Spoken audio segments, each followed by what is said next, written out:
আজ আমি আপনাদের নিয়ে যাব মদিনার ঐতিহাসিক কয়েকটি গ্রামে, যেখানে বাতাসের প্রতিটি ঝাপটায় মিশে আছে প্রশান্তি, আর মাটির প্রতিটি কণা সাক্ষী হয়ে আছে ইতিহাসের। আধুনিক মদিনার চাকচিক্য ছেড়ে আজ আমরা হারিয়ে যাব সেই প্রাচীন খেজুর বাগান, সাহাবীদের স্মৃতিধন্য মেঠোপথ আর আরব্য ঐতিহ্যের সাদাসিধে জীবনের গভীরে। আপনি যদি আমার চ্যানেলে নতুন হয়ে থাকেন তাহলে চ্যানেলটি সাবস্ক্রাইব করে পাশে থাকা বেল বাটনটি অল করে দিন। আপনার একটি মূল্যবান সাবস্ক্রাইব আমার পরবর্তী ভিডিও তৈরিতে অনুপ্রেরণা যোগাবে। তাহলে চলুন ভিডিওটি শুরু করা যাক। রাসূলুল্লাহ যেখানে রাত্রি যাপন করতেন কুলসুম ইবনে হিজম রাদিয়াল্লাহু তাআলা আনহুর বাড়ি, সব এরিয়াতেই কিন্তু বিভিন্ন সাহাবায়েদের বাড়ি ঘর ছিল। রাসূলুল্লাহ ইসলামের যে খতমের আংটি মোহরটি এখানে পড়ে যায়। পরবর্তী ইসলাম এখানে এসেছিলেন এবং নামাজ আদায় করেছিলেন। বুস্তান আল মুস্তাদাল এর অর্থ হচ্ছে ছায়াযুক্ত বাগান। আমরা কি এটার ভিতরে প্রবেশ করতে পারবো? হ্যাঁ, এটার ভিতরে প্রবেশ করতে হলে আপনাকে টিকিট দিতে হবে। আর এটাই সেই জায়গা, সেই বাগান রাসূল সাল্লাল্লাহু আলাইহি ওয়াসাল্লাম হিজরত করে প্রথম যখন আসেন সাহাবাইরা নিয়ে এসে এই বাগানে তাকে বসান এবং এখানে এই বাগানের খেজুর দেন। এবং এখানে একটি কূপ আছে যার নাম বীর আল আজাক, যে কূপের পানিতে রাসূল সাল্লাল্লাহু আলাইহি ওয়াসাল্লাম ওযু করেছিলেন এবং এখানে নামাজ আদায় করেছিলেন। বসার কারণ হলো আবু বকর রাদিয়াল্লাহু আনহু তাকে চাদর দিয়ে ছায়া দিয়েছিলেন। যখন সাহাবীরা দেখলেন যে কে নবী কে সাহাবী বুঝতে পারতেছিলেন না, এই জিনিসটা যখন আবু বকর রাদিয়াল্লাহু আনহু বুঝতে পারলেন তখন তার চাদর দিয়ে রাসূল সাল্লাল্লাহু আলাইহি ওয়াসাল্লামকে ছায়া দিলেন। তখন সবাই বুঝতে পারলেন যে সাহাবী আর কে রাসূল। তো এই জন্য এটাকে ছায়াযুক্ত বাগান বা বুস্তান আল মুস্তাদাল বলা হয়। আর এখানে আরো কিছু জায়গা নতুন করে বানানো হয়েছে এবং ওই পাশে যেখানে রাসূল সাল্লাল্লাহু আলাইহি ওয়াসাল্লামকে প্রথম রিসিভ করা হয়েছে যে মসজিদ, সেখান থেকে পায়ে হেঁটে আসার জন্য একটা রাস্তা করছে। তো আমরা ওইদিকে যাই আর দেখি। কুবা মানেই কেবল মসজিদ নয়, কুবা মানেই সবুজের সমারোহ। মসজিদের চারপাশেই ছড়িয়ে আছে মাইলের পর মাইল বিস্তৃত খেজুর বাগান। এখানকার মাটি অত্যন্ত উর্বর। আপনি যখন এই বাগানগুলোর ভেতর দিয়ে হাঁটবেন, মাটির শোধা গন্ধ আর পাখির কিচিরমিচির আপনাকে মনে করিয়ে দেবে সেই 1400 বছর আগের মদিনার কথা। কুবা তার এই গ্রামীণ স্নিগ্ধতাকে আগলে রেখেছে পরম মমতায়। এখানে বনি আউস গোত্রের লোকজনের বসবাস ছিল, সেই সাথে এই সব এরিয়াতেই কিন্তু বিভিন্ন সাহাবায়েদের বাড়িঘর ছিল। এখান থেকে কুবা মসজিদের পাশেই ছিল তৎকালীন আনসার সাহাবীদের ঘর বাড়ি। বিশেষ করে বনু আমর বিন আউফ গোত্রের বসবাস ছিল এই এলাকায়।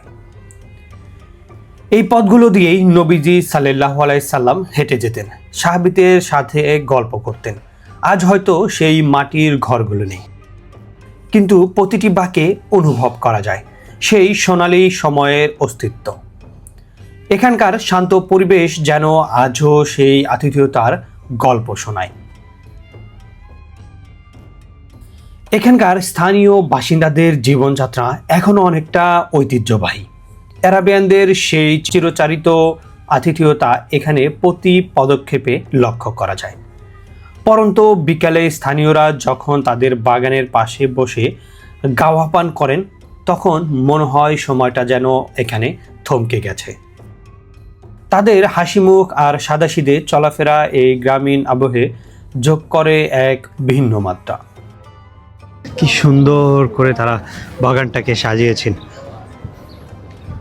নবীজির স্মৃতি ঘেরা সেই যেই জায়গাগুলোতে সে হেঁটেছেন, বসেছেন, কথা বলেছেন, স্মৃতি চিহ্ন বিজড়িত সেই সব।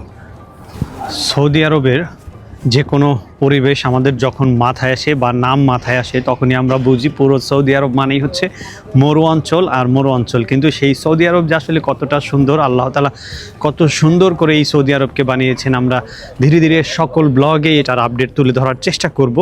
ঘুরে দেখাবো বিভিন্ন এরিয়া এবং সেখানে দেখাবো যে এই সৌদি আরবেও কত চমৎকার চমৎকার টুরিস্ট স্পট আছে। এইসব জায়গাগুলো কিন্তু এখনও ওপেন হয়নি, এগুলো আন্ডার কনস্ট্রাকশনে আছে, কাজ চলছে, ধীরে ধীরে সব ওপেন হয়ে যাবে। আর এগুলো হচ্ছে সব রেস্টুরেন্ট। আর এটা দেখুন কি চমৎকার একটা গ্লাস মিরর বসানো আছে।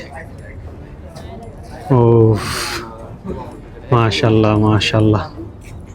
দাঁড়িয়ে রয়েছি মাকসাদ আল রমাদান কুবা মসজিদের ঠিক সামনে একটা মিরর রয়েছে, যেখানে তাকাইলে আপনি দেখতে পারবেন একদম কুবা মসজিদটা সুন্দর মতো দাঁড়িয়ে আছে আপনার সামনে, এবং আপনি এখান থেকে সেলফি নিতে পারবেন, আপনার পেছনে দেখা যাবে কুবা মসজিদ। সো এই জায়গাটা হলো মাকসাদ আল কুবা নামে পরিচিত। মদিনার ঐতিহাসিক যে খাবার বা বিভিন্ন ধরনের দোকানপাট রয়েছে, যে পুরোনো দিনে মদিনার দোকান বা ঘরবাড়িগুলো কেমন ছিল সেটা দেখানো হয়েছে, এবং এইটা নতুন করা হয়েছে মিরার। এবং এখানে দেখতে পাচ্ছেন অসংখ্য চেয়ার, এখন কিন্তু সন্ধ্যার পর এবং মাগরিবের আগের মুহূর্তে দেখবেন এগুলো সব ফুল হয়ে গেছে। যখন আলোক সজ্জায় সজ্জিত হয় তখন আরো সুন্দর লাগে, অন্যরকম একটা ভাইব চলে আসে। আসলে অ্যারাবিয়ান ভাইবগুলো এর আগে আমরা কোথাও পাইনি, কিছুটা আজ পাইছি আর কি পাকিস্তান গিয়ে। তবে এইখানে আসার পরে ডে বাই ডে যত সৌদি আরবকে দেখছি ততই মুগ্ধ হচ্ছি, যে সৌদি আরব নিয়ে আমাদের যে ভাবনা, দূর থেকে আমরা যেভাবে দেখি বা আমাদের প্রবাসী ভাইদের চোখে আমরা যেভাবে দেখি, মানে এর বাইরেও সৌদি আরবের আলাদা একটা বিউটি আছে। এই যে আমরা হাঁটছি দেখেন মাটির রাস্তা, কারণ কি জানেন, কারণ 100-150 বছর আগে মদিনা ঠিক এরকমই মাটির অলিগলি ছিল, এবং সেখানে বিভিন্ন ধরনের দোকানপাট, বিভিন্ন ধরনের বাড়িঘর, এই যে যে ডিজাইনগুলো ছিল দেখতে পাচ্ছেন যে এরকম ছিল। এই যে গ্লাসটা আপনি দেখছেন, এটা হয়তো বা জিদ্দার যে বালাদ শহরের যেই পুরোনো বিল্ডিংগুলো দেখছেন সেটা, এটার নাম হলো রওশন। এই রওশন হলো আপনি ভিতর থেকে মানুষজন হাওয়া বাতাস খাবে, বাইরে ভিতর থেকে দেখতে পারবে, কিন্তু আপনি বাইরে থেকে কাউকে দেখতে পাবেন না। এরকমই ছিল আগে মদিনার ঘরবাড়িগুলো, মাশাআল্লাহ বলা হয় এই রওশন। হ্যাঁ, সো এই টাইপের বাড়িগুলো ছিল, সেই ডিজাইনগুলো এখানে করা হয়েছে। এবং এটা হলো মাকসাদ আল কুবা। এখান থেকে আপনি সরাসরি কুবা মসজিদটি দেখতে পাবেন। দেখতে পাচ্ছেন যে কত সুন্দরভাবে এখান থেকে কুবা মসজিদটি দেখা যাচ্ছে। দীর্ঘ ভ্রমণের পর যদি একটু ক্লান্তি আসে, তবে কুবা রোডের ধারের রেস্টুরেন্টগুলো আপনার জন্য সেরা গন্তব্য।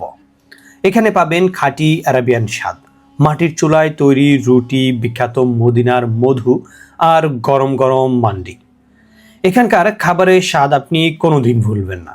বিশেষ করে খেজুর বাগানের পাশে বসে খোলা আকাশের নিচে এই রেস্টুরেন্টের খাবার খাওয়ার অভিজ্ঞতা সত্যি অসাধারণ। আমরা এই মুহূর্তে রয়েছি সেই ঐতিহাসিক মসজিদ বনি আনিফ, যে মসজিদে রাসূল সাল্লাল্লাহু আলাইহি ওয়াসাল্লাম হিজরত করে মক্কা থেকে মদিনায় যখন প্রথম আসেন, এই জায়গাটাতে তিনি ফজরের নামাজ আদায় করেছিলেন। এবং এখানে একটি গোত্র ছিল তারা ছিল আনিফ গোত্রের, এবং বনি আনিফ গোত্রের লোকজন এখানে থাকতেন, এবং পরবর্তীতে রাসূল সাল্লাল্লাহু আলাইহি ওয়াসাল্লাম এখানে এসেছিলেন এবং নামাজ আদায় করেছিলেন, এবং এই সাহাবীর নামে এই মসজিদটিও এখানে হয়েছে। এবং এই যে স্থাপনাটি আপনারা দেখতে পাচ্ছেন, তৎকালীন সময়ে বানানো এটি, এবং ছাদ খোলা এই মসজিদটি। এবং এখন যে স্থাপনাটা আমরা দেখতে পাচ্ছি, এটা বর্তমান সৌদি সরকার পুনর্নির্মাণ করে, ডিজাইন করে, গাছপালা সব লাগিয়ে বানিয়েছেন। এবং ভিতরে যে দৃশ্যটা আমরা দেখব, এটা কিন্তু সেই আগের দিনের ওইভাবেই বানানো সেই দৃশ্য। এটাই হলো সেই মসজিদ, বনি আনিফ মসজিদ। এটাই সেই পুরাতন যে স্থাপনাটি ছিল, পুরাতন মসজিদ, সেই পুরাতন মসজিদের ভিত্তি। অনেক সুন্দর না জায়গাটা? মসজিদের ভিত্তির বাইরে দিয়ে ওয়ালগুলার যে দেয়ালটা রয়েছে, এই দেয়ালের বাইরে দিয়ে নতুন মসজিদের কাঠামোটা তৈরি করা হয়েছে, উপরে কাঠ দিয়ে ফ্রেম করা আছে। আমি রাসূলুল্লাহ সাল্লাল্লাহু আলাইহি সাল্লাম যখন কুবাতে অবস্থান করছিলেন, তখন মদিনার বিখ্যাত বনু আনিফ গোত্রের এই বস্তিতে তিনি বেশ কয়েকবার নামাজ আদায় করেছিলেন। বর্ণিত আছে যে সাহাবী তালহা ইবনুল বারা রাদিয়াল্লাহু তাআলা আনহু অসুস্থ হয়ে পড়লে নবীজি সাল্লাল্লাহু আলাইহি সাল্লাম তাকে দেখতে আসতেন এই এলাকায়, এই স্থানে নামাজ পড়তেন। সেই থেকে এই স্থানটি স্মৃতি হিসাবে সংরক্ষিত হয়ে আসছে। মসজিদটির সবচেয়ে ইউনিক দিক হচ্ছে নির্মাণশৈলী। পুরো মসজিদটি তৈরি হয়েছে মদিনার স্থানীয় কালো আগ্নেয়শিলা বা ব্যাসাল্ট পাথর দিয়ে। বর্তমান আধুনিক যুগে এই মসজিদটির আদি রূপটি ধরে রাখা হয়েছে। একসময় এটি ছাদবিহীন অবস্থায় ছিল, তবে সম্প্রতি সৌদি সরকারের বিশেষ প্রকল্পের মাধ্যমে সংস্কার করা হয়েছে। এর মেঝেতে এখন আধুনিক মার্বেল থাকলেও এর চারপাশের দেয়ালে সেই প্রাচীন আবহটি ধরে রেখেছে। আপনারা যারা কুবা মসজিদ জিয়ারত করতে আসেন, তারা পায়ে হেঁটেই 5 থেকে 7 মিনিটের মধ্যেই এখানে চলে আসতে পারেন। খুব ছোট এই মসজিদটি ছাদবিহীন হওয়ার কারণে দিনের বেলা এখানে অদ্ভুত এক রোমাঞ্চকর পরিবেশ থাকে। জোহরের বা আসরের নামাজের সময় এখানে আসলে আপনি এক আলাদা প্রশান্তি অনুভব করবেন।